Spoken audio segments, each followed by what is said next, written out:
Duel seru tersaji di lanjutan kualifikasi Piala Eropa 2024 antara tuan rumah Norwegia versus timnas Spanyol. Bermain di Uleval Stadium, tuan rumah yang membutuhkan poin untuk menjaga peluang lolos ke Jerman turun dengan skuad terbaiknya termasuk Martin Odegaard dan Erling Haaland. Di sisi lain, Spanyol yang juga telah bersiap gempuran tuan rumah mengandalkan pemain seperti Dani Carvajal, Aymeric Laporte, Unai Simon hingga Alvaro Morata. Hasilnya, Spanyol yang tampil lebih dominan berhasil mencetak gol di menit ke-19 lewat Alvaro Morata. Namun sayangnya, gol tersebut dianulir karena berbau offside setelah wasit meninjau ulang lewat tayangan VAR. Di sisi lain, meski bermain di kandang, Erling Haaland dan kawan-kawan kesulitan menekan timnas Spanyol. La Furia Roja justru mendominasi permainan hingga 67% penguasaan bola dengan melepaskan 13 kali percobaan. Sementara itu, Norwegia hanya melepaskan 5 percobaan dengan 2 diantaranya mengarah ke gawang.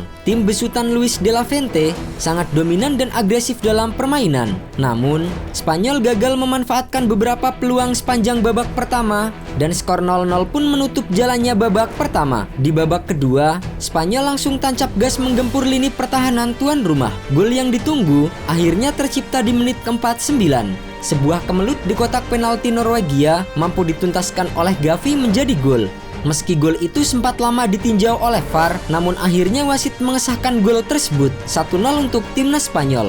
Tertinggal 1 gol membuat Norwegia mulai panas dan berambisi menyamakan kedudukan. Namun, mereka justru membuang peluang di menit ke-62 saat Martin Odegaard melepaskan tembakan di kotak penalti setelah menerima umpan tarik. Namun, bola justru melebar dari sasaran. 2 menit berselang, giliran Antonio Nusa yang mengancam gawang Spanyol. Namun kali ini, bola masih tepat mengarah ke kiper Unai Simon.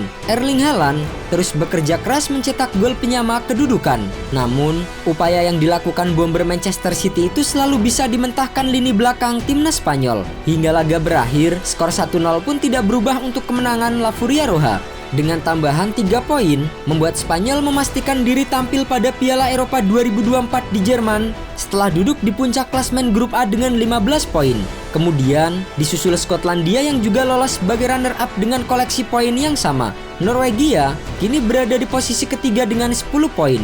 Dengan 1 laga tersisa, Norwegia tak mungkin untuk menyamakan poin milik Spanyol dan Skotlandia. Erling Haaland dan kawan-kawan terancam gagal lolos ke putaran final Euro sejak terakhir kali mereka lolos di turnamen edisi tahun 2000. Kini, satu-satunya kesempatan Norwegia untuk lolos ke Jerman hanya lewat babak playoff yang tentunya tidak akan mudah. Euro 2024 sendiri akan diikuti oleh 24 tim termasuk tuan rumah Jerman. Jadi, total ada 23 tiket yang diperebutkan oleh negara kontestan lewat kualifikasi yang terbagi dalam 10 grup. Dari 10 grup, nantinya hanya ada juara grup dan runner-up yang akan mendapatkan tiket langsung ke putaran final Euro 2024. Sementara itu, 3 tiket tersisa akan diperebutkan melalui babak playoff yang melibatkan performa di UEFA Nation League. Nantinya akan dipilih 12 tim berdasarkan performa mereka di UEFA Nation League 2022-2023. Juara grup Nation League A, B, dan C akan otomatis bermain di babak playoff, kecuali mereka sudah lolos ke putaran final melalui babak kualifikasi fase grup. Jika juara grup Nation League sudah lolos ke putaran final melalui babak kualifikasi fase grup, posisi mereka akan digantikan dengan tim terbaik di liga yang sama. Kemudian, ke-12 tim tersebut akan dibagi ke dalam 3 jalur yang masing-masing terdiri dari 4 tim. Tim terbaik dari ketiga jalur tersebut akan lolos ke putaran final Euro 2023. Selain Norwegia, timnas Belanda yang kini masih tertahan di peringkat ketiga grup B juga terancam gagal lolos ke putaran final dan harus berjuang melalui babak playoff. Sementara itu, jika Norwegia tetap gagal lolos ke Euro 2024, itu artinya Erling Haaland dan kawan-kawan memperpanjang penantiannya untuk debut di kompetisi resmi internasional. Sangat disayangkan, pemain sekelas Erling Haaland yang musim lalu meraih treble winner bersama Manchester City dan menjadi top skor UCL, serta Martin Odegaard yang menjadi kapten Arsenal, keduanya belum pernah merasakan bermain di kompetisi internasional meski tampil gacor di level klub.